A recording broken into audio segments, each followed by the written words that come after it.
देखिए third lecture में हम लोग solution of third order of determinant के बारे में पढ़े थे, उसका एप्लीकेशन पढ़े थे। आज हम लोग सीखेंगे फोर्थ लेक्चर में कि फोर्थ ऑर्डर ऑफ डिटरमिनेंट को कैसे सॉल्व करते हैं। हालांकि यह सिलेबस में पढ़ना नहीं है, लेकिन थोड़ा सा मैं सिखा देता हूँ, इसके बाद फिर हम लोग आगे बढ़ेंगे। ध्यान देंगे, solution of fourth order of the determinant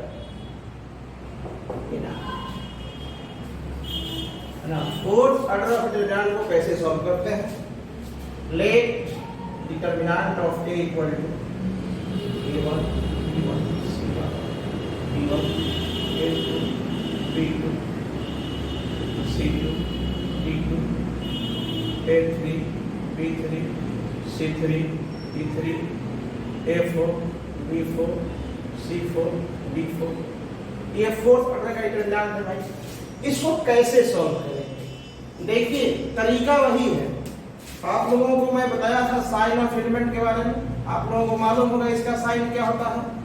positive negative, positive negative, इसका पॉजिटिव तो निगेटिव, पॉजिटिव निगेटिव पॉजिटिव, ये पॉजिटिव तो निगेटिव, पॉजिटिव निगेटिव पॉजिटिव, यहाँ पॉजिटिव को निगेटिव, पॉजिटिव निगेटिव पॉजिटिव, बस अल्टरनेट साइन मारना। ठीक है, तो मैं बताया था आप लोगों को कि डिटरमिनेंट को किसी एक रो या कॉलम के अबाउट एक्सपेंड करके सॉल्व किया जा सकता है। चलिए इसको एक्सपेंड करते हैं। Expanding about the first row, first row के इसको अबाउट एक्सपेंड करते हैं। ये क्या साइन कंटेन करता है? A1 पॉजिटिव, तो A1 इनटू सामने का रो डिलीट, सामने का कॉलम डिलीट। अब जो बच गया उसको लिख देंगे B2 C2 D2 B3 C3 D3 B4 C4 D4। और ये क्या साइन कंटेन करता है? निगेटिव, तो माइनस B1। सामने का रो डिलीट, सामने का कॉलम डिलीट, तो बच गया। सामने का रो डिलीट, सामने का कॉलम डिलीट, तो बच गया आपका A2 A3 A4 C2 C3 C4 D2 D3 D4। और ये क्या साइन कंटेन करता है? पॉजिटिव, तो प्लस C1। सामने का रो डिलीट, सामने का कॉलम डिलीट, तो बच गया आपका, जो बच गया उसको लिख देंगे ये बच गया। तो लिखिए determinant of A2 B2 D2 A3 B3 D3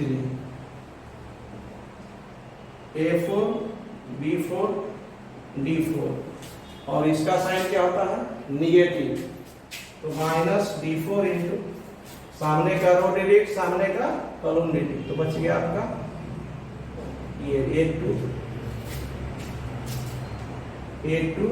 B2 C2 A3 B3 C3 A4 B4 D4। बस अब इसको हम लोग जैसे थर्ड ऑर्डर के डिटरमिनेंट को जानते हैं सॉल्व करना, तोड़ देंगे, A1 से मल्टीप्लाई हो जाएगा। इसको थर्ड ऑर्डर के डिटरमिनेंट में सॉल्व करेंगे, इससे मल्टीप्लाई कर देंगे, इसको भी सॉल्व करेंगे, मल्टीप्लाई करेंगे, सॉल्व करेंगे, मल्टीप्लाई करेंगे। लेकिन यह हम लोगों को नहीं पढ़ना है, सिलेबस हम लोगों का नहीं है। हम लोगों को पढ़ना है सिर्फ सेकेंड ऑर्डर और थर्ड ऑर्डर ऑफ डिटरमिनेंट के बारे में। ठीक है, तो पहले इसको नोट कर लीजिए, फिर हम आगे बढ़ते हैं।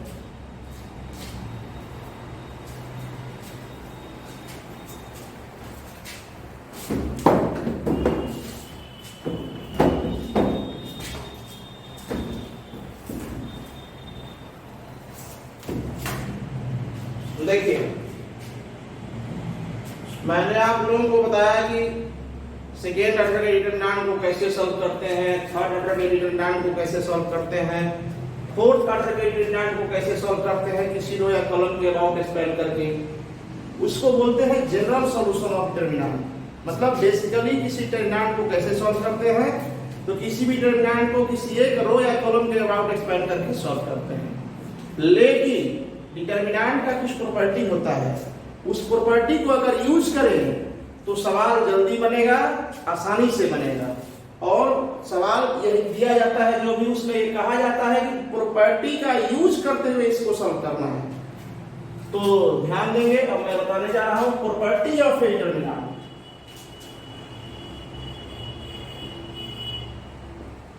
Properties of a determinant. Determinant का प्रॉपर्टी, डिटरमिनेंट का कुछ गुण होता है।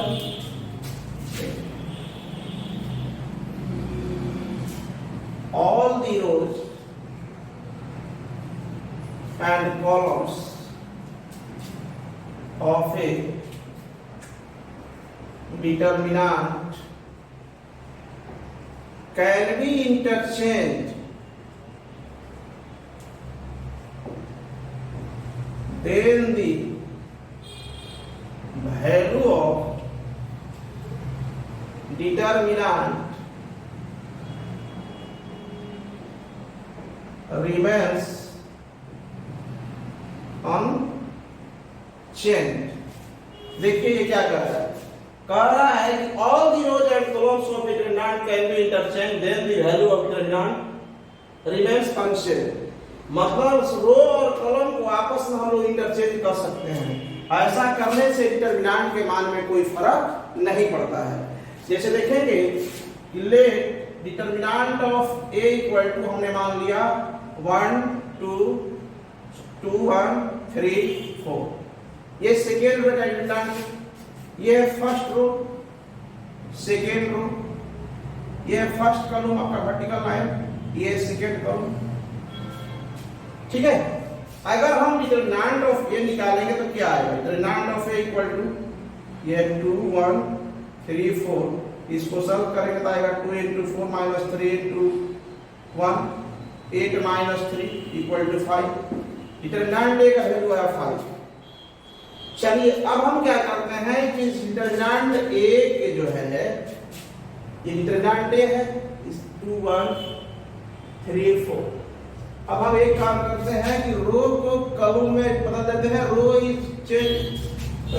चेंज इन कॉलम, और इसका फिर इधर से तीर मारने का मतलब है column is also change in रो।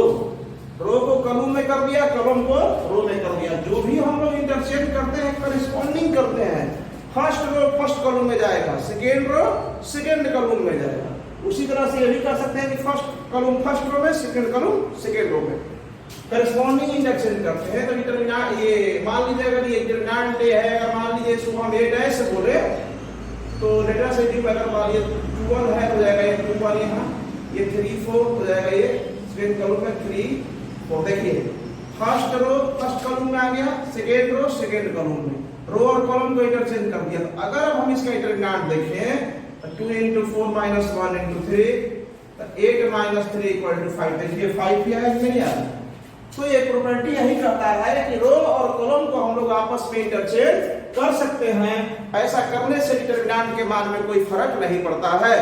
ठीक है, जैसे देखेंगे फिर, जैसे मान लीजिए मैं डिटरमिनेंट ऑफ ए बराबर हमने लिया ए बी जो भी है 1 2 3 4 5 6 7 8 9। ठीक है, अगर हम इसको सॉल्व करते हैं तो क्या आएगा इसका, ठीक है डिटरमिनेंट ऑफ ए ले लिया, इसको सॉल्व कर दिया तो कितना जाता है एक्सपेंडिंग। छोड़िए सॉल्व क्या करना है, अगर इसको सॉल्व करेंगे तो मान लीजिए कि जो भी है अगर इसको सॉल्व करते हैं तो टी आता है, मान लेते हैं टी आता है। अगर हम ए डैश निकालें मतलब कि ए डैश नहीं कहिए इसको, रो को कॉलम में चेंज कर दीजिए और कॉलम को रो में। ठीक है, तो मान लीजिए इसको हम ए डैश कहते हैं तो फर्स्ट रो फर्स्ट कॉलम में जाएगा 1 2 3, सेकेंड रो सेकेंड कॉलम में जाएगा, थर्ड रो थर्ड कॉलम में जाएगा। इस तरह से एक नया डिटरमिनेंट बना। ये देखने से दोनों अलग अलग लग रहा है, लेकिन अगर हम एजेस का भी इसका डिटरमिनेंट निकालेंगे तो इसका भी वैल्यू टी ही होगा। इसका वैल्यू क्या होगा, टी आएगा। जो मान इसका आएगा वही मान इसका आएगा। यानी कि डिटरमिनेंट में जो है रो को कॉलम में चेंज करने पर, कॉलम को रो में चेंज करने पर डिटरमिनेंट के मान में कोई फर्क नहीं पड़ता है। ठीक है, इसको देख लीजिए।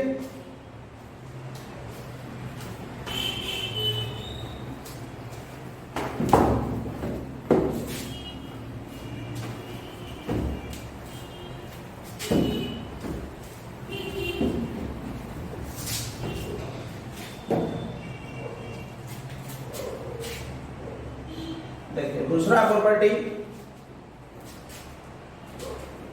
if any two rows or columns of a determinant be interchanged, then the sign of the determinant be change. अगर किसी डिटर्मिनांट का कोई दो रो या कोई दो कॉलम, दो रो को आपस में इंटरचेंज करेंगे या कोई दो रो कॉलम को आपस में इंटरचेंज करेंगे तो उस डिटर्मिनांट का जो साइन है वो साइन बदल जाएगा। ठीक है, साइन बदल जाएगा। ठीक है, देखिए क्या मतलब है, ध्यान देंगे। Let determinant A equal to है मान लीजिए 1 3 4 5। अगर इसका हम वैल्यू निकालते हैं, देखिए डिटर्मिनांट ऑफ ए कितना आ जाएगा 1 into 5 minus 4 into 3 5 minus 12 equal to -7। इस डिटर्मिनांट का वैल्यू है -7। अगर हम ये काम करें, अब इसी डिटर्मिनांट में डिटर्मिनांट एक है 1 3 4 5, अब हम ऐसा करते हैं कि फर्स्ट कॉलम को सेकेंड कॉलम पर कर देते हैं और सेकेंड कॉलम को फर्स्ट कॉलम में। इसी को कहेंगे कि दो रो जो है आपस में क्या हो गया, दो रो आपस में इंटरचेंज हो गया, दो कॉलम आपस में, यहाँ दो रो नहीं दो कॉलम आपस में इंटरचेंज हुआ तो ए का ए बराबर क्या आ जाएगा, determinant of A equal to first column second में, सेकेंड फर्स्ट में। तो अगर फर्स्ट कॉलम या इसको यहाँ करेंगे इसमें आ जाएगा 3 5 1 4। तो अगर हम ये इसको इतना नहीं लिख सकते, अगर इसका वैल्यू 7 आया है तो ध्यान दें इसका जो वैल्यू है इसका डिटर्मिनेंट ए डैश का जो वैल्यू है अब यहाँ 7 आएगा। इसीलिए अगर इसमें माइनस लगा दें तब इस डिटर्मिनेंट में और इस डिटर्मिनेंट में न्यूमेरिकली कोई फर्क नहीं पड़ेगा। अब जो मान इस डिटर्मिनेंट का होगा वही मान इस डिटर्मिनेंट का होगा। तो वही बोल रहा है कि अगर किसी डिटर्मिनेंट का कोई दो रो या कोई दो कॉलम आपस में इंटरचेंज करेंगे तो उस डिटर्मिनेंट का क्या चेंज कर जाएगा, साइन चेंज कर जाएगा। क्या कर जाएगा, साइन चेंज कर जाएगा, यानी उसमें माइनस लगा देंगे तो वो वैल्यू उसके बराबर होगा। जैसे देखिए एक और एग्जांपल देते हैं। अभी देखिए इसको आप सम करते हैं, अगर ये कितना आएगा, माइनस लगा दिए ये 12 -5। अब देखिए इसको सम करेंगे तो -5 -7 आ जाएगा। यानी अगर कोई दो रो या कोई दो कॉलम आपस में इंटरचेंज किए तो उस डिटर्मिनेंट के पहले अगर नेगेटिव साइन लगा देंगे तो मैथमेटिकली कोई फर्क नहीं पड़ेगा। अब जैसे देखेंगे let determinant A equal to है आपका a b c b c a c a b। ध्यान दीजिए इस सवाल को, इस डिटर्मिनेंट को मैं आप लोगों को एक सम करके फर्स्ट रो के अबाउट या फर्स्ट कॉलम के अबाउट एक्सप्रेस करके फर्स्ट लेक्चर में बताया हूं। इसका वैल्यू आता है आपका 3abc minus a cube minus b cube minus c cube, है ना। इसको एक्सप्लेन करने पर अगर मैं ये काम करूं कि इसमें मान लीजिए कि फर्स्ट रो को सेकेंड रो पर कर दूं, फर्स्ट रो सेकेंड और सेकेंड फर्स्ट पर, यही यहाँ पर क्या हुआ कि इस डिटर्मिनेंट के दो रो को हमने आपस में इंटरचेंज कर दिया, एक ऑपरेशन कर दिया। तो मान लीजिए लेट अस यूज उसको ए डैश डिटर्मिनेंट बोलते हैं अगर, तो देखिए फर्स्ट ये फर्स्ट रो सेकेंड रो पर चला गया और सेकेंड फर्स्ट पर हो गया B C A B C और सी ए बी। तो इतना वैल्यू हुआ। तो अब इस डिटर्मिनेंट के पहले माइनस लगाना पड़ेगा, तब अब इसके वैल्यू में और इसके वैल्यू में कोई अंतर नहीं पड़ेगा। मतलब कि माइनस लगा देंगे तो मान बराबर हो जाएगा। ठीक है, तो यही दूसरा प्रॉपर्टी कहता है कि अगर किसी डिटर्मिनेंट का कोई दो रो या कोई दो कॉलम इंटरचेंज करेंगे तो उस डिटर्मिनेंट का क्या चेंज कर जाएगा, साइन चेंज कर जाएगा। अब जैसे देखिए अगर मैं इसमें माइनस नहीं लगाता हूं, माइनस लगा दिए इसमें, देखिए इसका वैल्यू क्या आएगा, इसका देखिए अब माइनस लगा दिए तो अब इसका भी जो वैल्यू होगा अब इतना ही आएगा। 3abc minus a minus b minus c तो आप लोग सब करके देख लीजिएगा, ठीक है। तो सेकेंड प्रॉपर्टी यही कहता है कि किसी डिटरमिनेंट का कोई दो रो या कोई दो कॉलम अगर आपस में इंटरचेंज करते हैं तो उस डिटरमिनेंट का क्या चेंज करेगा बच्चों, साइन चेंज कर जाएगा, ठीक है।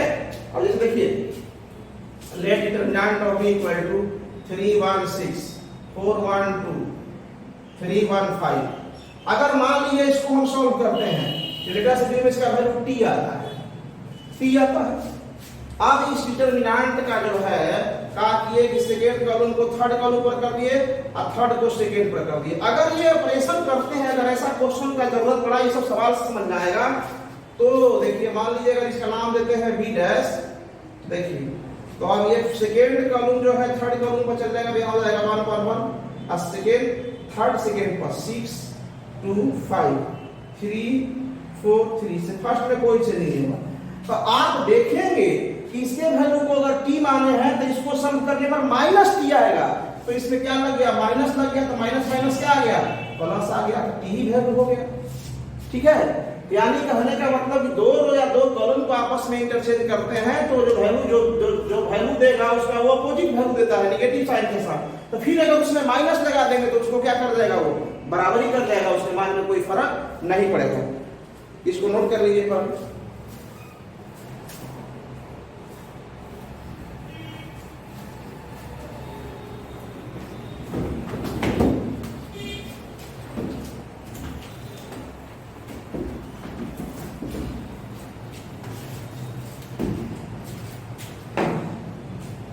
देखेंगे third property, if all the elements of any one row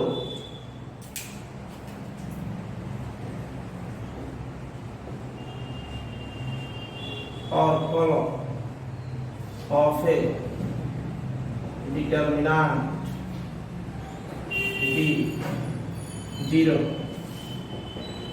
then the value of determinant vanishes. Vanishes means zero, विलुप्त हो जाना, नष्ट हो जाना, समाप्त हो जाना। कह रहा है कि अगर किसी डिटरमिनेंट का कोई एक रो या कॉलम का सारा एलिमेंट जीरो हो तो उस डिटरमिनेंट का मान जीरो हो जाएगा, ठीक है। देखिए क्या कह रहा है, ऐसे मान लीजिए लेट डिटरमिनेंट ऑफ ए बराबर दे दिया हमने 0 0 0 1 2 3 4 5 8। अब पूछ रहा है इस डिटरमिनेंट का वैल्यू क्या होगा। अब देखिए इस प्रॉपर्टी के अनुसार हम यहाँ पर जो है फर्स्ट रो का सारा एलिमेंट जीरो है कि नहीं है, तो इसका वैल्यू क्या हो जाएगा, डायरेक्ट जीरो हो जाएगा। आंसर बन गया ये, क्योंकि हम लोग जानते हैं कि किसी डिटरमिनेंट को किसी एक रो या कॉलम के अबाउट एक्सपेंड करके सॉल्व किया जा सकता है। तो हमने क्या किया कि इसको फर्स्ट रो के ही अबाउट एक्सपेंड कर दिया, ठीक है। तो फर्स्ट रो के अबाउट एक्सपेंड किया 0 into something 0 into something 0 into something, तो वैल्यू 0 हो गया। तो हमको लगता है कि ये प्रॉपर्टी आप लोगों को समझ में आ गया होगा। अब ऐसे भी अगर दिया ऐसा मान लीजिए determinant of b equal to मान लीजिए दिया हुआ है 0 1 2 5 0 3 1 1 1 0। तो अब आप इसका वैल्यू 0 नहीं समझेंगे, अभी इसका मान हम लोग 0 नहीं बोलेंगे, नॉट 0, ठीक है। इसका मान 0 नहीं बोलेंगे, कोई एक रो या कोई एक कॉलम का सारा एलिमेंट 0 होना चाहिए। जैसे डिटरमिनेंट और सी लिया हमने, मान लीजिए देखिए 1 2 3 4 5 6 0 0 0। अब देखिए इस डिटरमिनेंट का जो है थर्ड रो का सारा एलिमेंट 0 है। हम बताए हैं ना किसी रो या कॉलम के अबाउट एक्सपेंड कर सकते हैं, तो चलिए इसको फर्स्ट रो के अबाउट कर दिए, फर्स्ट रो के अबाउट एक्सपेंड कर देंगे, सॉरी थर्ड रो के अबाउट एक्सपेंड कर देंगे तो इसका वैल्यू 0 हो जाएगा। तो सो इसका मान कितना हो जाएगा, 0 हो जाएगा। या determinant of g equal to ऐसे दिया है 1 लेफ्ट बीटा 0 0 0 1 2 9। देखिए इसका मान 0 हो जाएगा, क्यों, क्योंकि सेकेंड कॉलम का सारा एलिमेंट क्या है, 0 है। क्या है, 0 है। बोलेंगे कि इसको सेकेंडरी कॉलम के अबाउट एक्सपेंड कर देंगे और इसका वैल्यू 0 हो जाएगा। तो एक बात ध्यान रखेंगे, अगर किसी डिटरमिनेंट का कोई एक रो या कॉलम का सारा एलिमेंट 0 हो तो उस डिटरमिनेंट का मान 0 हो जाता है। चलिए पहले इसको देख लीजिए आप लोग, फिर हम आगे बढ़ते हैं।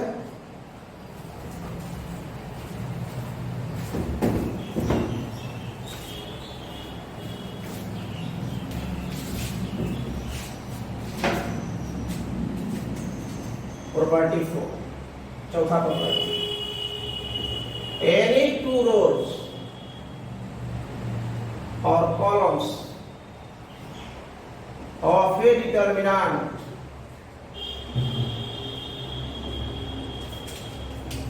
can be added or subtracted in one row or column, then the value of determinant